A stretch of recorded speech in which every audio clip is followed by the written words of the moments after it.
Hey boys and girls, welcome to another super exciting, outrageous toy review. Today, we're taking a look at the vintage Walrusman action figure. This figure was based on the original Star Wars film, but when I say based, I mean loosely. It appears that 20th Century Fox provided the designers at Kenner with some black and white photos, mostly from the waist up, of the various alien characters. So they took a lot of liberties in these figures. They were definitely a ton of fun to play with in the 70s and 80s. But they are not the most accurate versions of the Star Wars characters we've ever seen. Walrusman has these little beady yellow eyes set in a roundish face with big buck teeth, which give him his Walrusman name. It's not 100% clear if Kenner made up the names for the alien figures or if they were created by the people at Lucasfilm. In the 90s, Walrusman's name was changed to Ponda Baba thanks to some Expanded Universe books and the Power of the Force 2 toy line. Now that that's all been made into legends, I think we can call him Walrusman again. Yay! One of the odd things about Walrusman in the movie was that his hands seemed very flipper-like, but the arm on the floor of the cantina after Obi-Wan Kenobi slices off one of Walrusman's arms is clearly a hairy Wolfman type arm. So that's always created a little bit of confusion, but the Kenner people decided to give him the more flipper-like hands.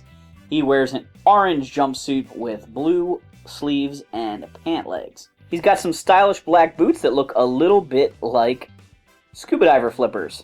Walrusman did wear an orange jacket in the film, so I don't know if they sent over some notes about colors because Kenner got that part right, but this doesn't really look like Walrusman's outfit at all. Walrusman has articulation at the head. It does not spin well for me. His head is a very rubbery material, and I feel like that it just sort of twists. It doesn't really actually rotate well. It's meant to rotate, but it just doesn't rotate well for me, at least on this version. His arms can go all the way around, and he's got the standard Star Wars hips that move about 90 degrees. I always thought this collar was interesting as a toy. It looks like the collar on a spacesuit, maybe, where the helmet clicks on and, locks in place. Think of the spacesuits in Ridley Scott's Alien, or even the suits that the astronauts wear, how everything kind of like buckles on to each other. They have like threads on the ends of their sleeves for the gloves to screw on, basically. That's kind of what that always made me think of. He's got some wrinkles, but that's really about it when it comes to details. It also sort of looks like maybe they sculpted details on his hip here that should have been painted orange to match this section here. Almost like a shirt overlapping his pants. I'm not really sure. It's definitely an odd outfit. For a weapon, Walrusman comes with a Stormtrooper gun. This one I think is a knockoff. This one's not quite as black. The Star Wars weapons have a color known as blue-black that people refer to the weapons.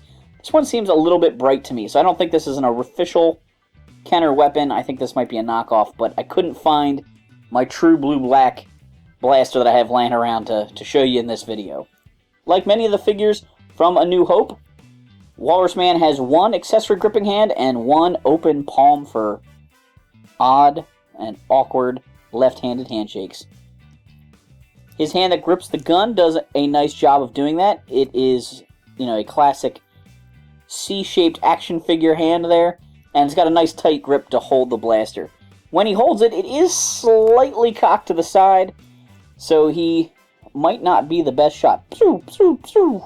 I never really liked Walrusman that much, but I also never really disliked him. He was just kind of a okay alien. None of my vintage Star Wars collection was new to me as a kid. Everything I bought was secondhand, and most of it came from a local comic book store. I think that's where I bought Walrusman. This is not my childhood Walrusman, though. I actually bought this one as an upgrade. Mine has the front teeth pretty much worn off, and so I picked up a nicer one not too long ago. He has got nice tight joints, and looks pretty good on the shelf. He's not perfect, but he's pretty darn good.